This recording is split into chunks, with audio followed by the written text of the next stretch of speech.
ট্র্যাপটা এটা ফ্রিজে রাখার যে একটা গন্ধ, সেই গন্ধটা রয়েছে এটার মধ্যে। এরকম হালকা চর্বিওয়ালা পিস। তো মোটামুটি কাস্টমার সার্ভিস পাচ্ছে এখন 6:15 থেকে 6:30টার মধ্যে। চাইনিজ পরোটাতে এসে এটা ক্লিয়ার হলো যে সিরিয়াসলি বলছি, কিন্তু আমার সঙ্গে খুব সুন্দর হেসে খেলে কথা বললো, নর্মাল।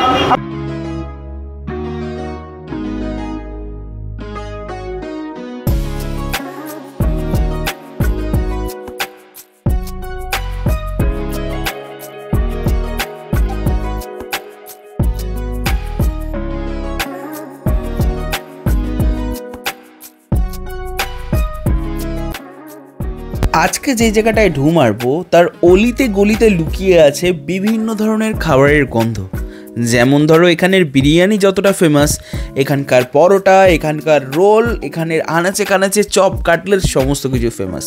দেখো কলকাতা স্ট্রিট ফুড বর্তমানে পুরো পৃথিবীতে যে জায়গা করেছে সেটা হয়তো কলকাতার কাছে গর্ব।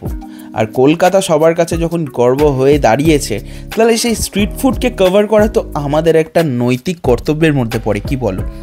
সকালটা শুরু হলো আমাদের ঠিক এইভাবে, ফাঁকা রাস্তা, কারণ আজকে তো 1 মে মানে শ্রমিক দিবস। আর এই শ্রমিক দিবসে কয়েকজন শ্রমিক কিন্তু বেশ ভালো কাজ করছে আর কয়েকজন ছুটি কাটাচ্ছে। শ্রমিক দিবসের দিন সকালবেলা রাস্তাঘাট ফাঁকা দেখে আমরা বেরিয়ে পড়লাম স্প্ল্যানেড চত্বর ধরে, একদম রবীন্দ্র সদন ক্রস করে Jatin Das park metro station cross করলেই আমাদের আজকের ডেস্টিনেশন। দেখো কিভাবে সব পাল্টে যায়। কোন দিন অ্যাম্বাসেডার ট্যাক্সি ছিল ইয়েলো কালার, আজ সেটা ওয়াগনারে পাল্টে গেছে। তো এভাবেই সব পাল্টে যেতে থাকবে। নিজেদের ধরে রাখার দায়িত্ব নিজেদের, তাই দায়িত্ব কর্তব্য সমস্ত মেনেই নিজেকে ধরে রাখতে হবে। আর গ্র্যান্ড হোটেলের সামনে দিয়ে এরকম একটা গ্র্যান্ড বাইক এন্ট্রি, আহা কি দৃশ্য। চলো আজকের ভিডিওটা শুরু করছি। যারা যারা চ্যানেল নতুন আছে সাবস্ক্রাইবটা করে দাও আর বেল আইকনটা প্রেস করে দাও লেটেস্ট আপডেটের জন্য।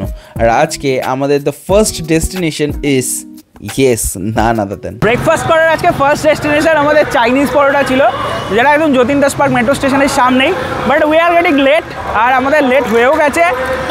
মানে আসতে গিয়ে প্রচুর অ্যাকচুয়ালি আমাদের সঙ্গে আরেকজন যে এসেছে সে প্রচুর লেট করেছে আর এক জায়গায় ভিডিও করছিল, যে কারণে লেট হয়ে গেছে। যাই হোক, চাইনিজ পরোটা এখানে অলরেডি শেষ, ডিম কষা টষা শেষ। যাই হোক, দেখি যদি তরকারি ঝোল এগুলো দিয়ে একটু ব্রেকফাস্টটা করা যায়, এরপরে আমরা যাবো আরেকটা ডেস্টিনেশনে। চলো দেখি ভেতরে কী কী আছে। ওরা যেভাবে কাজ করছে বা প্রতিদিন যেভাবে পরোটা বেলে বা ভাজে, একটা জিনিস দেখে তো বোঝাই যায় যে খাবারটার মধ্যে টেস্ট আছে। নাহলে এত লোক এভাবে ভিড় করে কখনো কোনো দোকানে খায়? হ্যাঁ, প্রথম ব্লগারদের ডাকে সেটা ভিড় হতেই পারে, তবে সেই ভিড় ধরে রাখার দায়িত্ব কিন্তু একটি দোকানদারের। আর এখানে প্রত্যেকটা মানুষ যে হার্ডওয়ার্কের মাধ্যমে প্রত্যেক দিন ভোরবেলা অলমোস্ট 3টে থেকে রান্না করে আর সকাল 6টা থেকে মোটামুটি কাস্টমার সার্ভিস পায়। তো এটা কিন্তু চারটিখানি কথা না। আর এদের চাইনিজ পরোটার পেছনে একটা দারুণ কারণ আছে। এদের ফার্স্ট কাস্টমার নাকি চাইনিজ ছিল, সেখান থেকেই চাইনিজ পরোটার উৎপত্তি। দাদাকেও খেতে দেখছি। অলমোস্ট আমাদের ভাগ্যটা এতটাই খারাপ, খাবারটা শেষ হয়ে গেছে। আমি কোনো কন্ট্রোভার্সিয়াল কোয়েশ্চেন করবো না। কেমন আছো বলো? ভালো আছে, আপনি কেমন আছেন বলো? আবার আপনি তুমি যাই হোক।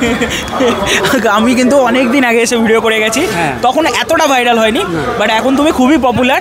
এক একজন এক এক রকম জিনিস করে, যে কারণে জিনিসগুলি কিছুটা দেখতে খারাপ লাগে, দেখতে ভালো লাগে, সেগুলো বেশিরভাগটাই স্ক্রিপ্টেড থাকে। বাট পরোটা তুমি খাচ্ছ আজকে, তো আমাদের পরোটা মনে হচ্ছে ওই 2 পিস করে পরোটা খাবো, বা এত কিছু পাবো না। তো তুমি বলো তোমার পরোটা কেমন খেতে লাগছে? দেখো, আমার নিজের দোকানে খাবার তো আমি সবসময় ভালো বলবোই।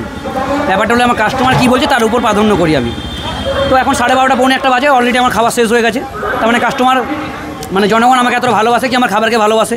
এখানে আমার ফিডব্যাক পাওয়া যায় যে আমার খাবারের গুণমান কী হতে পারে। আর কটা থেকে কটা অবধি খোলা? মোটামুটি এখন আমি যেমনি আজকে এসেছি, তোমার ধরো 3:40 আমি ঘুম থেকে উঠেছি, 4:40 দোকানে এসেছি। তো 4:40 থেকে রান্নাবান্না সব এখানেই হয় আমাদের। ঘুগনি আলুদম যা হয় সবার সামনে এখানেই ওপেনলি করা হয়। তো মোটামুটি কাস্টমার সার্ভিস পাচ্ছে এখন 6:15 থেকে 6:30টার মধ্যে। মোটামুটি আমি আগে 1টা পর্যন্ত বলছেন, 1টা পর্যন্ত খোলা ছিল। ওটা শীতকাল ছিল, একটু আনিয়ে ছিল। এখন গরমকাল পড়ে গেছে, 12:30 পৌনে 1টার মধ্যে মাল শেষ হয়ে যাচ্ছে। ঠিক আছে, তুমি খাও, তোমাকে ডিস্টার্ব করবো না।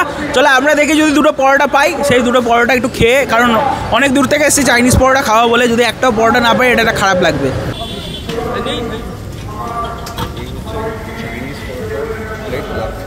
ঝোল পড়ে আছে না, ঘুগনি আছে না, আলুর দম আছে। চাইনিজ পরোটা নাম কেন? আমরা যখন ফার্স্ট দোকান খুলেছিলাম, প্রথম কাস্টমার চাইনিজ ছিল, সেই সূত্র ধরে নাম রাখা আছে চাইনিজ পরোটা। চ্যালেঞ্জ হয়ে গেছে অনেক কষ্ট করে এরকম পেয়েছি। ভাগ্যের মধ্যে একটু হলেও সুপ্রসন্ন আছে, কারণ আমরা পেয়েছি চাইনিজ পরোটা 2 পিস একদম শেষের দিকে। চলো এটা দিয়ে আজকে ব্রেকফাস্ট শুরু হোক।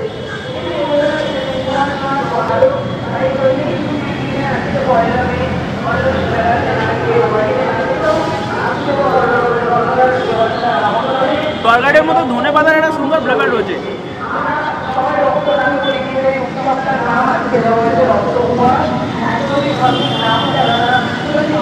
দেখ আজকে ডিমগুলি তো পেলাম না, আলুর দমও পেলাম না, তরকারিটা পড়েছিল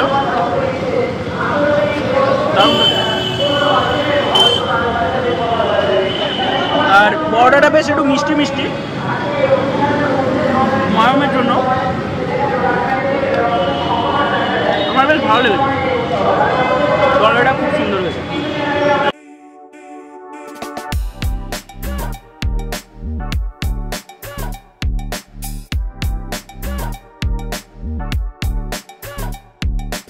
তো এই চাইনিজ পরোটাতে এসে একটা লেসেন পেলাম আজকে। কি লেসেন পেলাম? আমরা যখনই ব্লগাররা ভিডিও দেখি বা নর্মাল মানুষরা ভিডিও দেখে, সেখান থেকে তারা দেখে যে দাদা বিভিন্ন রকমের কথা বলছে, কটূক্তি করছে, ব্লগারদের তাড়িয়ে দিচ্ছে বা ব্লগাররাও ভুলভাল জিনিস করছে, সেগুলো কিন্তু পুরোটাই স্ক্রিপ্টেড থাকে, ব্লগারদের ফোর্সে করা হয়। তো মানুষকে তুমি কি প্রেজেন্ট করবে সেটা তোমার সম্পূর্ণ ব্যক্তিগত ব্যাপার। মানুষকে তুমি যেটা ভালোবেসে দেখাবে মানুষ সেটাই দেখবে, অন্তত করে আমি তো এটা রিয়েলাইজ করেছি।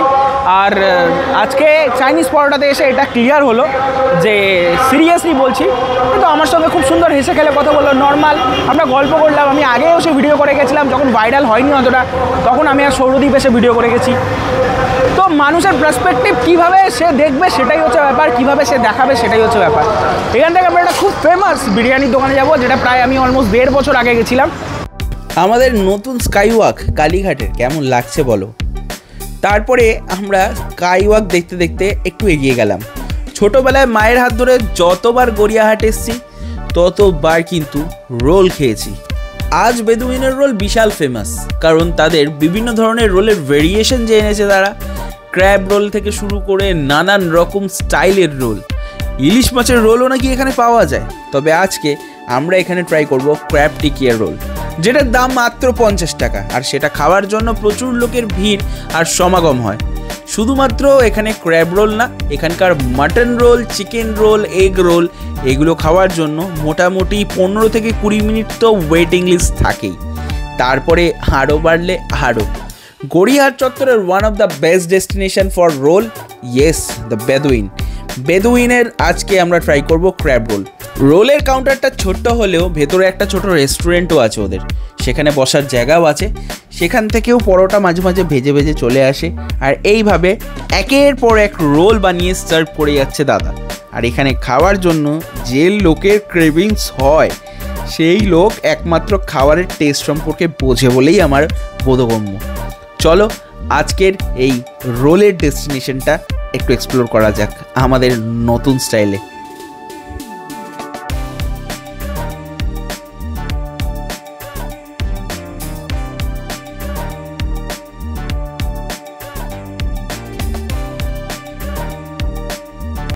সো ফেমাস বিখ্যাত ক্র্যাব রোল নিয়েছি, যেটা বেদুইনের খুব ভাইরাল একটা রোল এখন।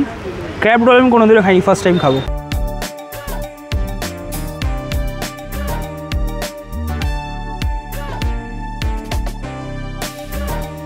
হালকা একটু সল্টি, পরোটাটা ফ্রেশ পরোটা, ফ্লেকি পরোটা, ভেতরে মিন্স ক্র্যাব দেওয়া, টিকিয়া টাইপের করা, কারণ এখানে লেখাই আছে ক্র্যাব টিকিয়া রোল।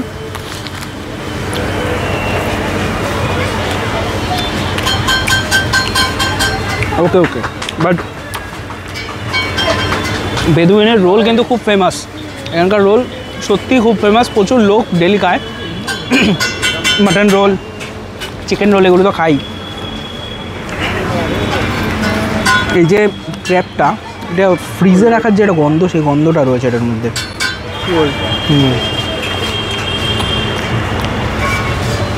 গুড, ভালো করে 50 টাকা দাম। এখানে সবকটা রোলের দামই খুব রিজনেবল, পকেট ফ্রেন্ডলি, ভালো লাগলো খেয়ে। চলো রোলটা খেয়ে নিই। দেন বিরিয়ানি খেয়ে আসি। গড়িয়াহাট মানে আমার মাথায় কি আসে বলো তো? সবার প্রথমে একটা অ্যাডভার্টাইজ ছিল না, 5 তলা মল পুরোটাই শাড়ি, আদি ঢাকেশ্বরী বস্ত্রালয়, গড়িয়াহাট ট্রায়াঙ্গুলার পার্কের বিপরীতে। তো এটা কোনো পেইড প্রমোশন নয়, বাট ওই ছোটোবেলা থেকে একটা নস্টালজিক ফিলিংস আছে না, সেই কারণে। যাই হোক, আজকের আমাদের best destination and the last destination বলো তো কোনটা? ইয়েস, আজকে আমরা যেখানে গেছি মানে হাজরা চত্বরে 3টে বিরিয়ানির দোকান জাকিয়ে ব্যবসা করছে। এক তুফানি, 2 খাজা, আর এক ক্লাসিক। আর এই ক্লাসিকের বিরিয়ানি আমার পার্সোনালি খুবই ফেভারিট গাইস।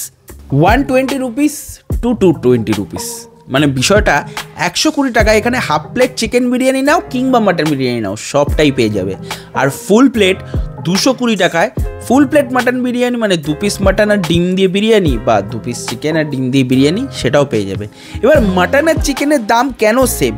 তার একটা বিশেষ কারণ, এখানে চিকেনটার সাইজটা বড় হয় আর মাটনের পিসটা ছোটো হয়, এই কারণে ওদের দামের তারতম্য। আর এখানে কিন্তু প্রত্যেকটা দোকান অলমোস্ট অ্যাভারেজ একই প্রাইসে বিরিয়ানি বিক্রি করছে বহু বছর ধরে। তার একটা বিশেষ কারণ, এখানকার লোকেরা প্রচুর বিরিয়ানি খেতে পছন্দ করে এবং বিরিয়ানি আনার স্টাইলটাও খুব ইউনিক। তো এইভাবে হাঁড়িতে করে গরম গরম বিরিয়ানিটা চলে আসে, তারপরে সেই বিরিয়ানির হাঁড়ি খুললেই একদম বিরিয়ানির হাঁড়ি ফাঁকা নিমেষেই। এই হলো এখানকার বিরিয়ানির হাঁড়ির গল্প। এবার চলো এখানকার বিরিয়ানিটা আমরা ট্রাই করে দেখি। আমি তো আজকে ক্লাসিকেই গেছি, তাই ক্লাসিকের বিরিয়ানির রিভিউ দেবো। এখন তোমার প্রাইস কি আছে এমনি? 120 টাকা। 120 টাকা হাফ প্লেট। হাফ প্লেট, আর ফুল প্লেট 220 টাকা। মাটন আর চিকেনের দাম তো সেম? হ্যাঁ হ্যাঁ, চিকেনের পিসটা বড় থাকে। চিকেনের পিসটা বড় থাকে, মাটন। তোমরা কমেন্টে লিখে জানালে যে ক্লাসিক, তুফানি আর খাজার যদি কম্প্যারিজন চাও আমাকে বলো, কারণ বিরিয়ানি কম্প্যারিজন করতে আমারও ভালো লাগে, তাহলে আমি ওটারও করবো একটা।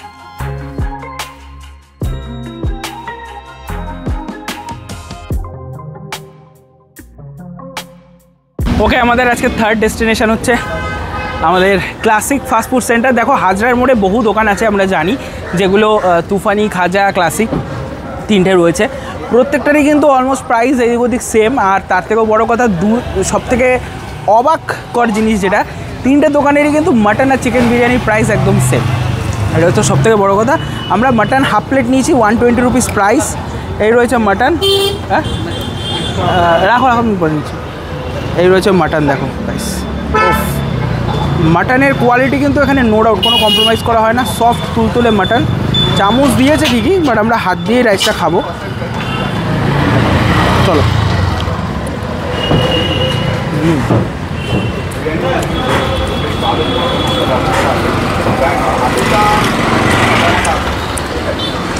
এখানকার বিরিয়ানি খুব বেশি ড্রাইও হয় না, আবার খুব যে অয়েলি সেই ব্যাপারটাও না।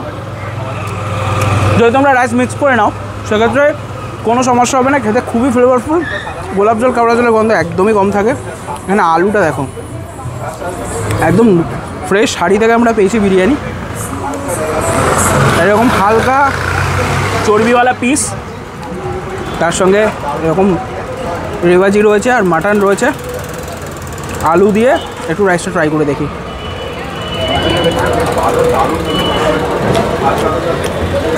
দেখো, যারা শুধু ক্লাসিক বিরিয়ানি খেতে আসবে তারা কিন্তু ফুল প্লেট বিরিয়ানি ইজিলি শেষ করে দিতে পারবে, এটা নিয়ে কোনো সন্দেহ নেই। এতটাই সুন্দর টেস্ট। আর এখানে মাটনের মোটামুটি সাইজ যা আছে, আমি চিকেনের সাইজটাও তোমাদের দেখাবো। মাটনের যা সাইজ আছে মোটামুটি হেসে খেলে একজনের পক্ষে এনাফ।